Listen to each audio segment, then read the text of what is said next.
Shangyu and Bingzu always felt that the relationship between Bai Zemin and Lily was too strange. Even the way the two of them met was too weird to begin with. Not long after escaping from the university campus, Bai Zemin claimed to have found Lily locked in the storage of the first big hotel they used as a temporary base before attacking the camp led by the four big bosses. A camp which would later be conquered under the absolute power of Bai Zemin, and with the help of Jade, taking the name of Beginning Village immediately thereafter.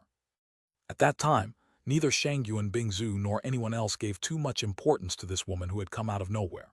Even if Bai Zemin had strangely decided to make her his right hand, and even gave her so much importance as to ask for her opinion before taking an action, he was not particularly close to anyone except Fu Zufeng, Kang Lan, Kai Jingyi, and Zhang De, so he did not draw too much attention to them.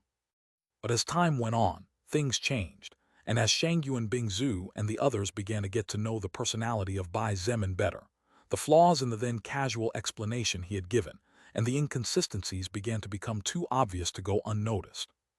There were many theories regarding Lily and Bai Zemin that went back and forth between the army of modern weaponry and the army of soul evolvers.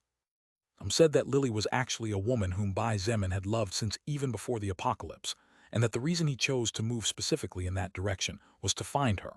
Others said that Lily was actually a seductive woman with amazing abilities in bed who had charmed the leader, while others thought that Bai Zemin and she had fallen in love at first sight, but had yet to make anything concrete, though they simply did not say anything to the masses.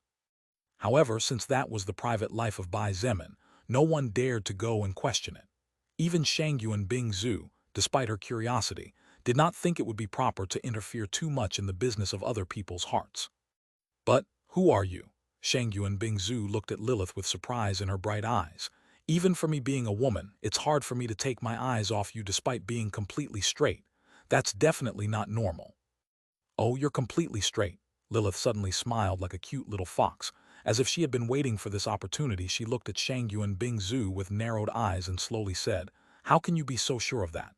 Are you sexually attracted to any man? Maybe you secretly gaze at males, or could it be that you are actually in love with a man?" The expression on Shangyu and Bingzu's face changed slightly for a brief moment before her characteristic indifferent expression returned to her face. She looked at Lilith coldly and snorted, "That's none of your business, right?" Hee hee, Lilith chuckled before doing something that surprised Shangyu and Bingzu. Lilith turned around and walked around Bai Zemin. Then, she slowly knelt on the ground and bent her body so that her face aligned perfectly with Bai Zemin's face. Lilith's eyes automatically became soft as she stared at his face.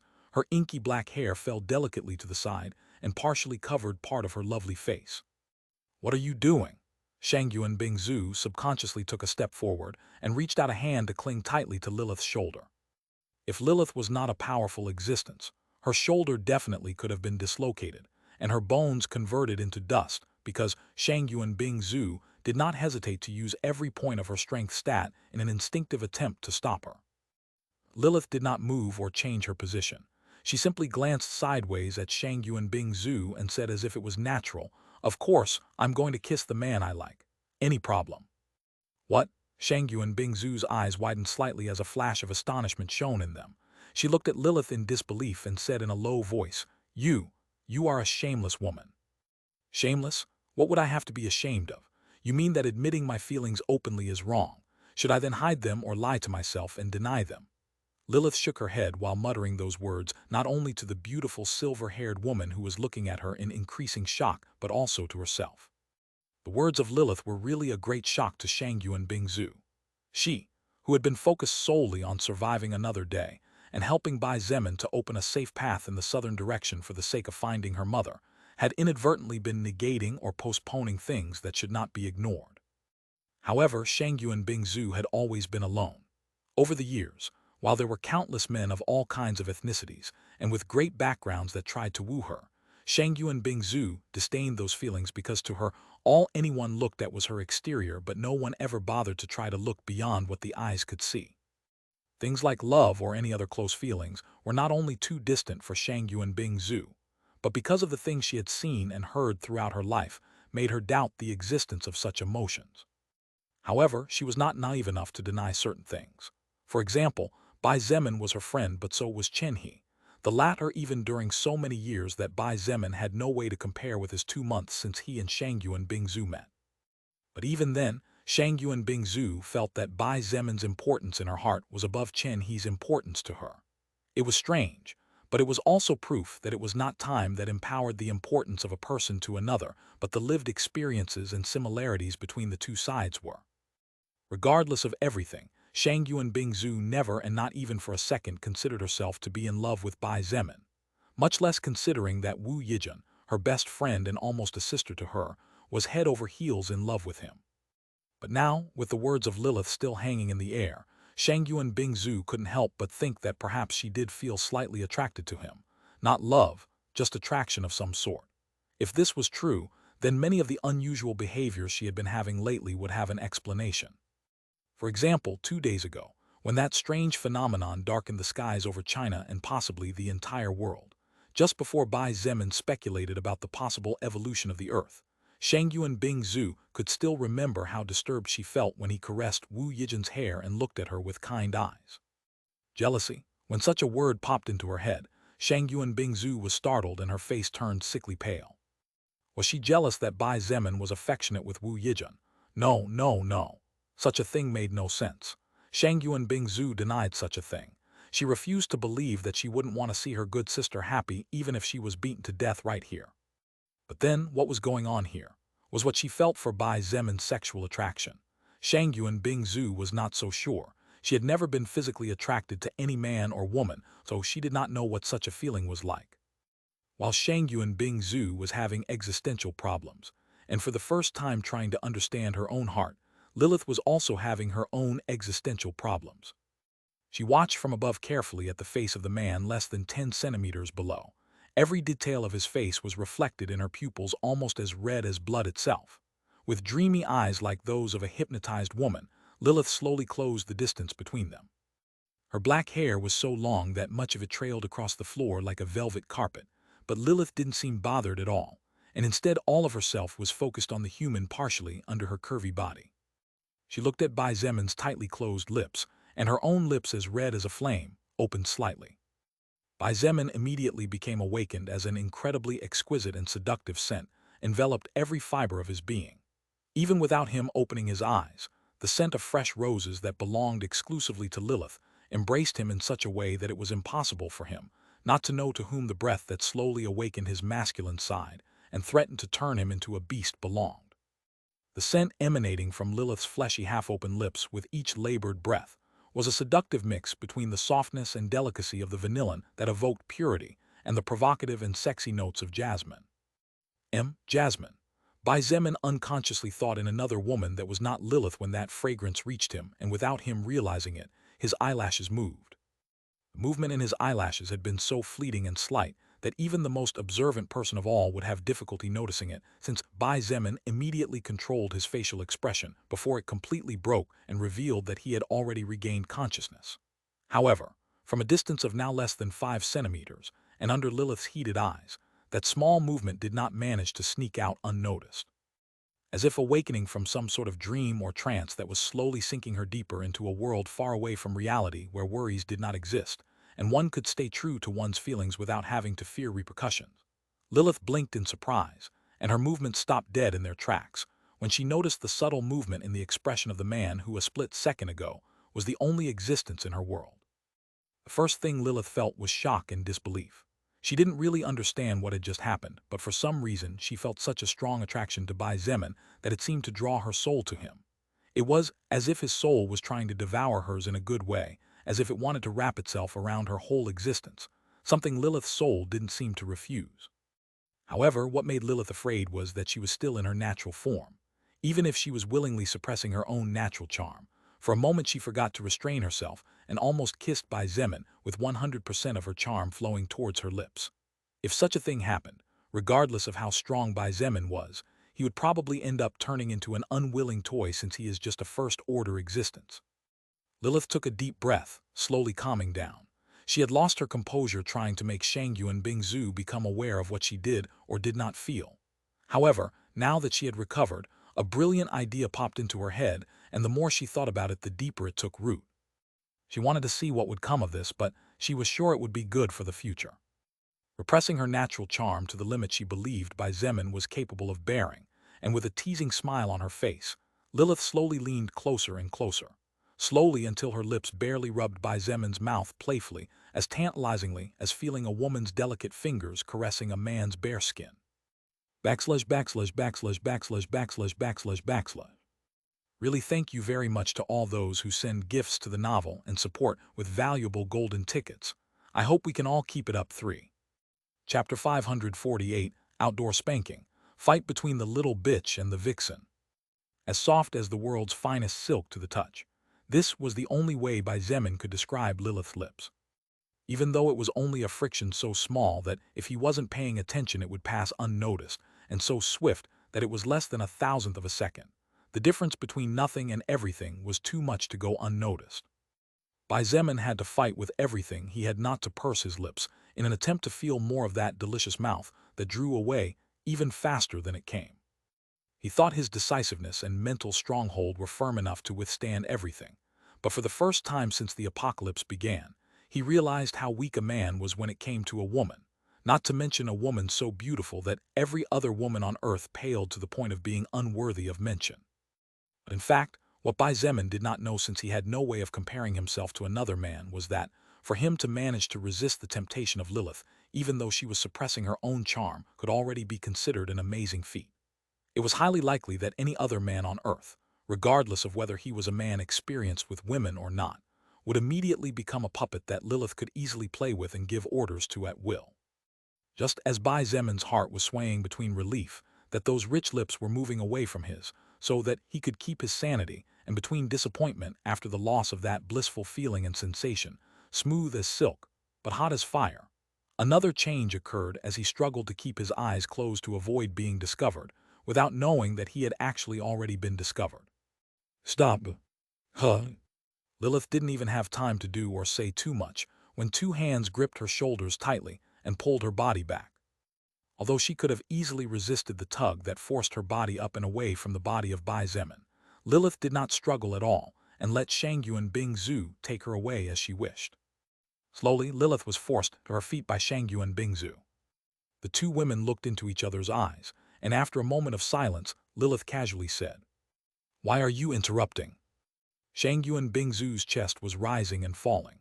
Her face was slightly red, and her blue eyes flashed with fury like that of a lioness whose little puppy was touched while looking at Lilith, as if she wanted to jump on her and eat her entirely. Shangyuan Bingzu pointed her index finger at Lilith and said loudly, "Shameless woman, how can you steal a kiss from him when he is passed out? Don't you have the slightest respect for his will?" Lilith blinked and could barely restrain the urge to laugh. She kept her composure and said confidently, "Don't worry about it. I'm sure Bai Zemin wants to kiss me too." "Nonsense!" Shangyuan Bingzu cried out again in an agitated shout. Her eyes widened as anger grew and grew inside her like a volcano that could not be restrained and was about to erupt. "You think just because you say one thing I'll believe you. There is no way someone enjoys being physically abused while inside he struggles to recover from the mental exhaustion after fighting without sleep for days. But he's already awake, so he was definitely expecting it," Lilith whispered in her heart as she looked at Shangyuan Bingzu with mocking eyes. After a moment of silence, she said in a serious voice, "You really worry about nothing. Bai Zemin has shared a bed with me on more than one occasion. Seeing him naked is nothing new to me. From the tips of his toes to the last hair on his head, there is no part of him I haven't already seen. Do you think a little kiss means anything at this stage of the game?" Shangyuan Bingzu's body trembled, and the more she listened the tighter she clenched her fists, until it reached a point where her small hands turned completely white as a result of poor blood circulation. Shangyuan Bingzu's hair was slightly disheveled at this point due to the strong warm winds. Her blue eyes disappeared from Lilith's line of sight as her lips moved softly and murmured words in a voice as low as the sound viruses make when moving. "LLU. Did you say something?" Lilith looked at her puzzled. However, she clearly knew what Shangyuan Bingzu was going to say. Without waiting for the silver-haired beauty to continue, Lilith suddenly seemed to remember something important as she exclaimed, "Oh, I almost forgot that night when he smacked my butt so hard that he left the mark of his big hand on it as proof of his possessiveness." Lilith closed her eyes and folded her arms, asserting her huge bosoms even more as she shook her head and said dramatically, "Let me tell you, that night was really Bitch, I will kill you. Lilith didn't even have enough time to finish with her performance when what she was looking for to happen finally happened. Shangyuan Bingzu was nothing like the cold and indifferent woman who could always keep her cool and think things through with optimal rationality. If someone from the base were to see her current behavior, they would undoubtedly receive such a great shock that a heart attack was not too distant a fantasy. Like an enraged cat, she leaped towards Lilith and threw her to the ground. What the hell? Lilith was dumbfounded as she avoided hurting the woman who seemed to have gone mad. Get off of me, are you crazy? I'll kill you. I told you to get off. You're a sneaky cat. What did you say? You sneaky cat, that's what you are. Brat Bai Zemin is no one's man. Besides, I already told you he's my future husband. Your future husband, who would want to marry a perverted, dirty bitch like you. You dirty bitch. Since when does lifelong educated Shangyuan Bingzu curse and say such words with complete naturalness? Who the hell are you? What nonsense have you been mumbling for a while now? Stop comparing me to some unknown person and die at once, you perverted bitch. You keep calling me perverted bitch, but aren't you the perverted little bitch? With that naughty mouth of yours that keeps spitting out curses, you sure can cry naughty things in bed too. You're so dead. As he lay on the ground with his eyes closed, Bai Zemin began to sweat bullets, and not from the pain coming from his soul, but from what his sense of hearing managed to pick up from the world around him. My God! Bai Zemin almost fainted at the sound of two people rolling on the ground. What the hell was going on here? He wanted to stand up and scream but didn't dare at all. Besides, what about Shangyuan Bingzu? Leaving aside the fact whether what Lilith said was true or not, wasn't she being too obvious? Even someone who considered himself inexperienced in the field of love like Bai Zemin noticed the jealousy in her. No. More than anything, just as Lilith said, what was with Shangyuan Bingzu and her constant dirty mouth? This Shangyuan Bingzu really was like a perverted little wildcat. No. More importantly, Lilith and Shangyuan Bingzu had met. For the love of heavens, what happened while he was passed out? Before he fell unconscious, all Bai Zemin could remember was that after meeting Lilith again after being away for over a month, all the nerves in his body relaxed, and the exhaustion that was waiting in a corner to assault him unawares finally jumped out and hit him so hard that he was knocked out with a single attack. But he was sure that no more than a few minutes had passed since he passed out of consciousness. How did so much happen in such a short time? Bang, bang, bang, bang, bang, bang. Suddenly, Bai Zemin began to hear bangs, and the next moment explosions of mana and magic power began to rumble all over the place. Stop attacking, you perverted little bitch. You better stop defending yourself so I can kill you, slut. Bai Zemin was sweating more and more. At this point, even if his body was in the middle of a deadly battlefield, he didn't dare to open his eyes. Bai Zemin, how much longer are you going to pretend to be sleeping? This little bitch friend of yours is trying my patience. Lilith looked in Bai Zemin's direction as she continued to block Shangyuan Bingzu's sword. What? Hearing Lilith's words, Shangyuan Bingzu stopped her fierce attacks and looked in Bai Zemin's direction with wide eyes. However, seeing that he remained immobile, she glared at Lilith again in fury and pointed her sword while saying, "Vixen, you dare to deceive me." Then she dashed forward and continued attacking. She did not activate ice magic as she knew it would be a waste of mana, though she could only rely on her physical stats and sword proficiency for this. Vixen, now I'll show you how a real vixen behaves then. Lilith gritted her teeth, and with a move that Shangyuan Bingzu couldn't manage to see, she disappeared from her previous position, reappearing right behind her. Then, as Bai Zemin held his breath, he heard a familiar yet unfamiliar sound. But if the sound alone was not enough, then the sharp cry that followed definitely confirmed it. Puh! Ah, slut, how dare you smack me in the ass? Haha, now do you know what's good for you, you perverted little bitch. Lilith, I shall kill you.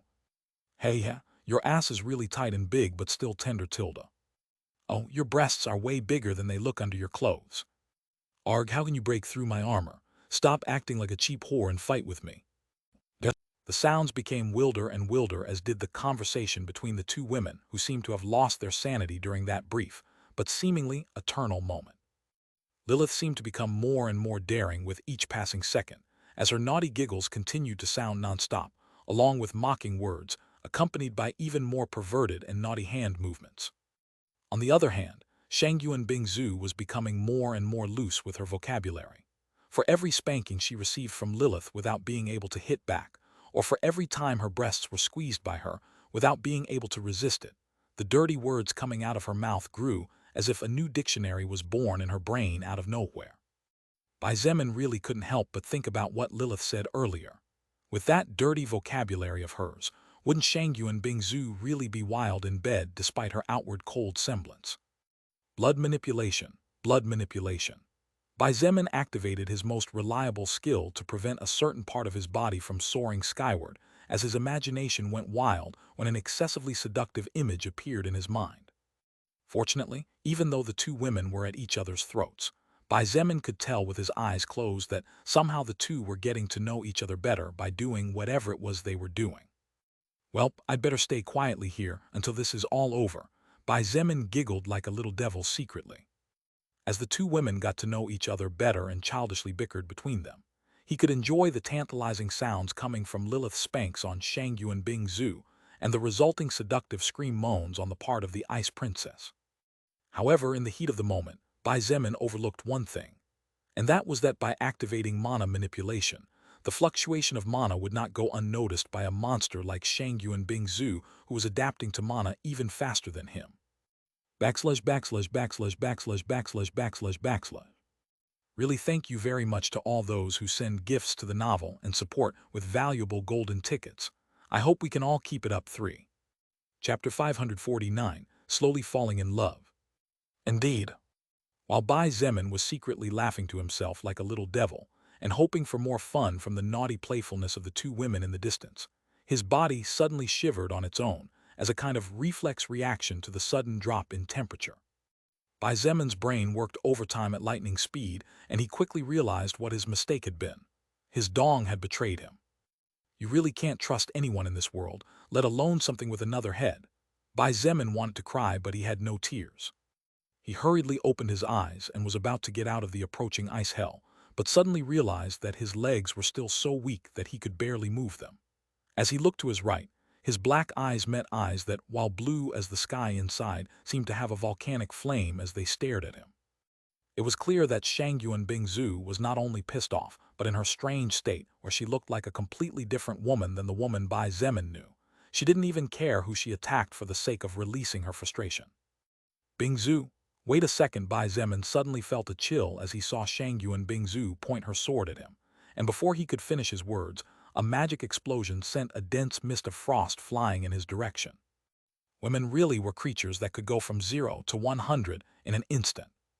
Just when Bai Zemin was feeling aggrieved about something that really wasn't his fault, the little pink dolphin that was lying on his chest gave a little jump, and when her face was pointed towards the approaching mist of frost, she opened her little mouth wide open. Swoosh! A whirlwind of fierce wind shot out from the mouth of the little Zio that flew in a straight line towards the mist of frost. The wind was strong enough to stop the mist of frost, but it did not have enough power to disperse the magic skill cast by such a powerful existence as Shang Yuan Bingzu. Even so, the whirlwind was enough to create a wall of wind that gradually froze, thus preventing the frost from continuing its path towards Bai Zemin. Once the whirlwind and the mist of frost canceled each other out, Shang Yuan Bingzu looked at the little pink dolphin resting on Bai Zemin's body that was looking at her with the eyes of a mother looking at a child who had misbehaved. Shang Yuan Bing was not sure whether to laugh or cry.